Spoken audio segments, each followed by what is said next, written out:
തലസ്ഥാന നഗരത്തെ മലിനമാക്കുകയാണ് മൃഗശാല എന്നതാണ് ഈ റിപ്പോർട്ടിൽ നിന്ന് മനസ്സിലാകുന്നത്. മൃഗശാലയിലെ മലിനജലം ഒഴുക്കുന്നത് ആമയിഴഞ്ചാൻ തോട്ടിലേക്കാണ്. പ്രതിദിനം ആമയിഴഞ്ചാനിലേക്ക് പുറന്തള്ളുന്നത് 1.6 ലക്ഷം ലിറ്റർ മലിനജലമാണ്. മലിനജലം ഒഴുകുന്നത് കനകനഗറിലെ ജനവാസ മേഖലയിലൂടെയാണ്. തിരുവനന്തപുരം മൃഗശാലയുടെ പിൻഭാഗത്ത് കനകനഗറിൽ നിന്നും ഞങ്ങളുടെ പ്രതിനിധി ടി.വി. പ്രസാദ് ചേരുന്നുണ്ട്. TV. Prasad, good morning TV. Prasad. തലസ്ഥാന നഗരിയിൽ മലിനീകരണ നിയന്ത്രണ ബോർഡിന്റെ അനുമതിയോ പെർമിഷനോ സർട്ടിഫിക്കറ്റോ ഇല്ലാതെ ഒരു മൃഗശാല പ്രവർത്തിച്ചിട്ട് മാസങ്ങൾ കഴിയുന്നു. എന്നിട്ടും അധികൃതർ നടപടി എടുക്കുന്നതേയില്ല.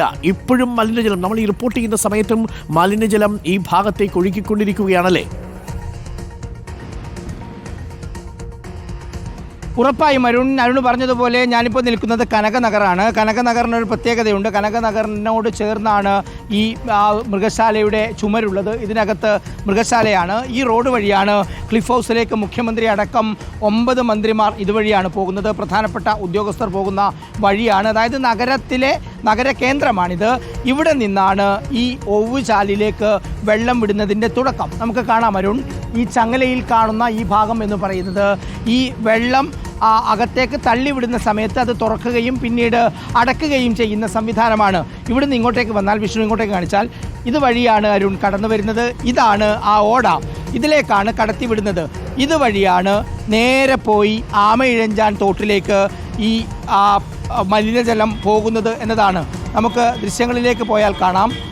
ഇവിടെ ഈ കാണുന്ന റോഡ്, ഈ റോഡ് യഥാർത്ഥത്തിൽ തോട് മലിനമായതിനെ ഈ പറയുന്ന ഓടയുടെ മുകളിൽ സ്ലാബ് വെച്ചുണ്ടാക്കിയ റോഡാണ്. ഇത് പൂർണ്ണമായും നമുക്ക് ദൃശ്യങ്ങളിൽ കാണാം. ഇത് മ്യൂസിയത്തിൽ മൃഗശാലയിൽ നിന്ന് നേരെ കടന്നു വരുന്നു. ഇതുവഴിയാണ് നേരെ ആമയിഴഞ്ചാൻ തോട്ടിലേക്ക് ഇത് പോകുന്നത്. അരുൺ, ഇതിലുള്ളൊരു പ്രശ്നം, നമ്മുടെ വീടുകളിൽ ഉൾപ്പെടെ ഉറവിട മാലിന്യ സംസ്കരണം എന്ന മുദ്രാവാക്യവുമായി സർക്കാർ മുന്നോട്ട് പോകുമ്പോഴാണ് മാലിന്യമുക്ത കേരളം എന്ന മുദ്രാവാക്യം ഉയർത്തി MP രാജേഷും സംഘവും അഹോരാത്രം പ്രവർത്തിക്കുമ്പോഴാണ് ഒരു സർക്കാർ സംവിധാനത്തിൻ്റെ ഭാഗത്ത് നിന്ന് ഈ ഗുരുതരമായ വീഴ്ച ഉണ്ടാകുന്നത് എന്നുള്ളതാണ്. ഒരു ദിവസം 1.6 ലക്ഷം ലിറ്റർ മലിനജലം ഈ ഓടയിലൂടെ പുറന്തള്ളപ്പെടുമ്പോൾ നമ്മുടെ ആമയിഴഞ്ചാൻ തോടും നമ്മുടെ പാർവതി പുത്തനാറും എത്രത്തോളം മലിനമാകും എന്ന കാര്യം ഊഹിക്കാവുന്നതേ ഉള്ളൂ. ഇത്ര വലിയ സംവിധാനങ്ങൾക്ക് ലക്ഷങ്ങൾ വരുമാനമുള്ള ഈ മൃഗശാലയ്ക്ക് എന്തുകൊണ്ട് പ്രോപ്പറായ ഒരു വാട്ടർ ട്രീറ്റ്മെൻറ്റ് പ്ലാന്റ് ഉണ്ടാക്കിക്കൂടാ എന്നുള്ളിടത്താണ് ചോദ്യം. ഏതെങ്കിലും ഒരു സ്വകാര്യ സ്ഥാപനമാണ് ഇത് ചെയ്യുന്നതെങ്കിൽ അവരെ അടച്ചുപൂട്ടാൻ ഇവിടെ സംവിധാനമുണ്ട്. പക്ഷേ സർക്കാർ സ്ഥാപനങ്ങൾക്ക് എന്തും ചെയ്യാം എന്ന് പറയുന്ന ഒരു ധിക്കാരമാണോ ഇതിൻ്റെ പിറകിൽ എന്നുള്ളതാണ്. ഈ മൃഗശാലയെക്കുറിച്ച് ഒരിക്കലും നെഗറ്റീവായിട്ടുള്ള വാർത്ത നമ്മൾ ആരും സംപ്രേഷണം ചെയ്യാറില്ല. കാരണം ഒരു സർക്കാർ സ്ഥാപനമാണ്, നിരവധി പേർ വരുന്നതാണ്, വലിയ വരുമാനമുള്ള സ്ഥാപനമാണ്.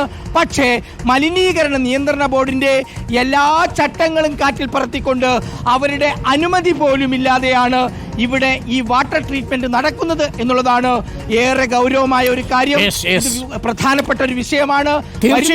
ാമയിഴഞ്ചാൻ മാലിന്യം എത്തിക്കുന്നതിൽ തലസ്ഥാന നഗരിയിലെ മൃഗശാലയ്ക്കുള്ള പങ്കാണ് ഇപ്പോൾ റിപ്പോർട്ടർ TV തുറന്നു കാണിക്കുന്നത്.